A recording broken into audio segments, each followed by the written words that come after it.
Hello everyone, welcome back to my channel unique recipes by Jasmine. আজকে আমি আপনাদেরকে তৈরি করে দেখাবো কলমি শাক।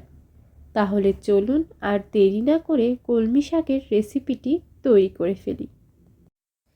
এইভাবে যদি আপনারা কলমি শাকটা তৈরি করেন তাহলে বাচ্চারাও কলমি শাক খেতে অনেক পছন্দ করবে। সাধারণত বাচ্চারা শাক খেতে একদমই পছন্দ করে না, কিন্তু এইভাবে রান্না করলে শাক অবশ্যই বাচ্চারা খাবে। কলমি শাকের রেসিপিটি তৈরি করার জন্য আমি এখানে নিয়ে নিয়েছি কলমি শাক। কলমি শাকটাকে আমি ধুয়ে ভালোভাবে কেটে নিয়েছি। এখন আমি প্রথমেই নিয়ে নিয়েছি একটি প্যান এবং এর ভিতরে আমি কলমির শাকগুলো দিয়ে দেব। কলমি শাক সিদ্ধ করার সময় পানি দেওয়ার কোনো প্রয়োজন নেই। কলমি শাক থেকেই পানি বের হয়ে শাকটা সিদ্ধ হয়ে যাবে। দিয়ে দেব স্বাদ মতো লবণ। লবণটা দেওয়ার পর আমি ঢাকনা দিয়ে কলমি শাকটাকে ঢেকে দেব এবং কলমি শাকটাকে সিদ্ধ করে নেব। 5 মিনিট পর ঢাকনাটা উঠিয়ে ফেলব এবং একটি খুন্তি দিয়ে ভালোভাবে কলমি শাকটাকে নেড়ে দেব। আপনারা দেখতেই পাচ্ছেন এখানে কিন্তু আমি কোনো পানি ব্যবহার করিনি। কলমির শাকের থেকে পানি বের হয়েই শাকটা সিদ্ধ হয়েছে। আরও কিছুক্ষণ আমি কলমির শাকটাকে চুলার উপরে নাড়াচাড়া করে নামিয়ে ফেলব।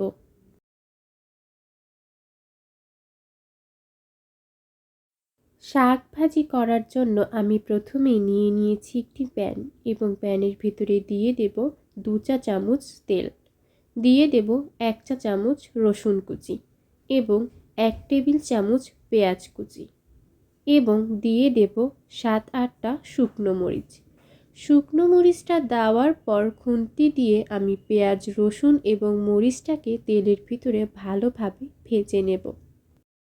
আপনারা চাইলে এখানে শুকনো মরিচের পরিবর্তে কাঁচা মরিচটাও দিতে পারেন। এখানে শুকনো মরিচের পরিবর্তে কাঁচা মরিচটা দিলেও কলমি শাকটা খেতে ভালো লাগবে, কিন্তু আমার কাছে শুকনো মরিচটা দিয়ে কলমি শাকটা ভাজি করলেই বেশি ভালো লাগে, তাই আমি এখানে কাঁচা মরিচটা না দিয়ে শুকনো মরিচটাই দিয়েছি। পেঁয়াজটা বাদামি রং হওয়া পর্যন্ত আমি তেলের ভিতরে পেঁয়াজটাকে ভেজে নেব।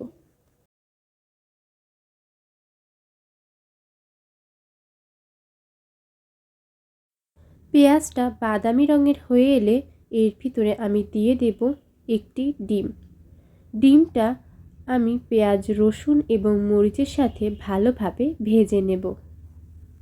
আপনারা চাইলে ডিমটা নাও দিতে পারেন, কিন্তু কলমি শাকটা ডিম দিয়ে ভাজলেই বেশি ভালো লাগে। ভাজা হয়ে গেলে দিয়ে দেব সিদ্ধ করে রাখা কলমি শাক। কলমি শাকটা দিয়ে কলমি শাকটাকে আমি ডিমের সাথে ভালোভাবে মিশিয়ে নেব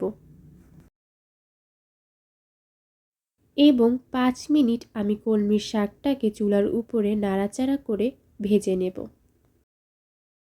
শাকটা ভাজার সময় অবশ্যই আমাদের লক্ষ্য রাখতে হবে শাকটা যেন নিচে দিয়ে পোড়া লেগে না যায়। শাকটা যদি ভাজার সময় পোড়া লেগে যায় তাহলে শাকটা খেতে তেতো লাগবে, তাই কিছুক্ষণ পরপরই নেড়ে শাকটাকে ভাজতে হবে এবং চেক করতে হবে শাকটা নিচে দিয়ে পোড়া লেগেছে কিনা।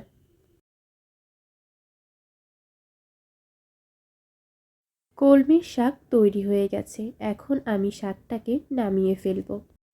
তৈরি হয়ে গেল কলমি শাক ভাজা। তাহলে আর দেরি কেন, এখনই তৈরি করে ফেলুন এই দারুণ মজাদার কলমি শাক ভাজা। আজ তাহলে এই পর্যন্তই। আবার কোনো একদিন আপনাদের সামনে হাজির হয়ে যাব নতুন কোনো এক রেসিপি নিয়ে। আপনারা যারা এখনও আমার চ্যানেলটি সাবস্ক্রাইব করেননি তারা প্লিজ আমার চ্যানেলটি সাবস্ক্রাইব করে ফেলুন, যাতে আমি কোনো ভিডিও দিলে সবার আগে পৌঁছে যায় আপনাদের কাছে। ভিডিওটি যদি ভালো লেগে থাকে তাহলে অবশ্যই একটি লাইক দিবেন এবং পাশে থাকা বেল আইকনটি ক্লিক করে দিবেন। আল্লাহ হাফেজ।